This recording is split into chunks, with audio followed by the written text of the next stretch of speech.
What's up guys? Welcome back to my channel, The Lizard Village. I-update ko lang itong aking barakong matikas na si Ivar de Boneless dito sa kanyang teritoryo at itong mga kasama niyang sina Orduha at Kimberly.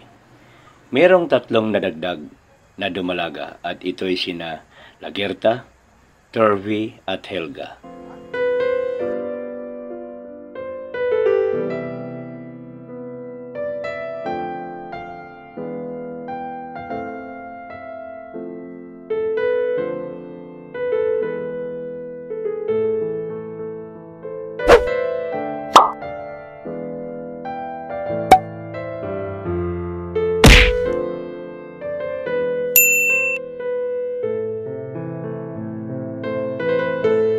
Nagpakasta na rin sila ni Ivar at isa sa mga araw na ito, mangingitlog na rin yan sila.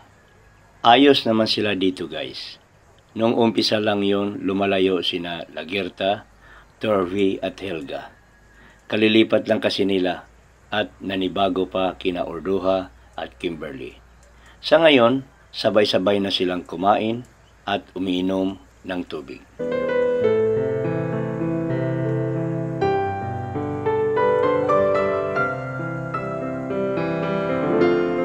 Dito naman sa division ni Kiana ay lumalaki na ang 9 black and white Muscovy ducklings niya. Mahigit 1 week na po sila at intact pa rin silang siyam. Malakas na silang kumain. Dito na muna sila manatili, total wala pa namang ibang inahin na namimisa. Bakante pa lahat ang siyam na paitlugan sa ngayon. Wala pang nangingitlog at wala pang naglilimlim. Plano ko sa ngayon, ililipat ko ng pwesto yung siyam na paitlugan. Samantalahin ko lang habang bakante pa lahat.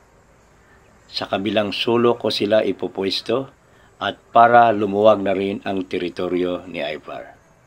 Kunting adjust lang sa division ni Kiana, di bali committed ang division basta mabigyan lang ng magandang pwesto ang paitlugan. Magkakatapat ang siyam. 5 na paitlugan facing east and 4 paitlugan facing west. Binilhan ko na rin ng yero para itapal doon sa bubong na mayroong tulo. Iwas na rin mabasa yung paitlugan, baka sanhi pa ng pagkabugok ng mga itlog. Sa ngayon, planchado na lahat.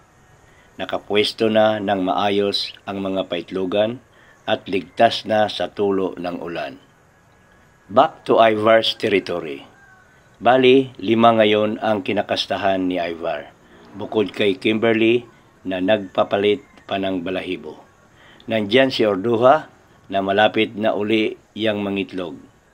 Itong sina Lagerta, Turvy at Helga, baka aabutin pa ito ng January 2024 bago mangitlog. Let's just wait and see. Si Kimberly nga pala guys, hindi pa yan magpapakasta sa ngayon dahil nagpapalit pa ng balahibo. Kailangan pang kumplituhin muna ang pagpapalit ng bagong balahibo niya saka siya magpakasta ulit. Baka sa January 2024 rin yan magpakasta ulit.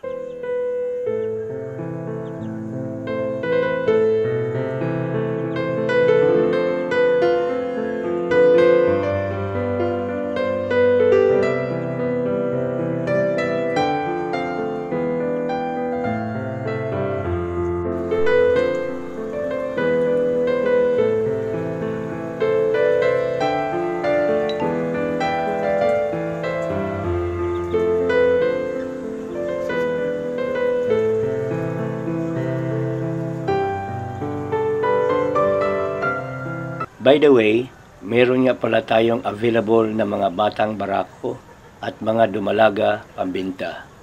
Pangkatay, pang birthday or pampulutan, masarap at mainam ito guys.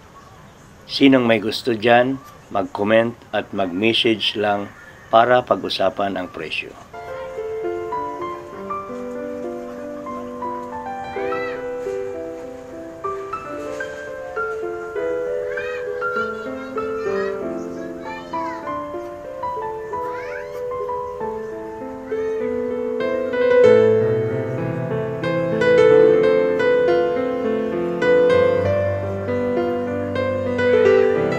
that's it for today's vlog. Hanggang dito na lang muna ako guys. Kung bago ka pa lang sa channel ko, please don't forget to like, share, and subscribe. At pakihit na rin ang notification bell para updated ka palagi sa mga videos na i-upload ko. Bye-bye!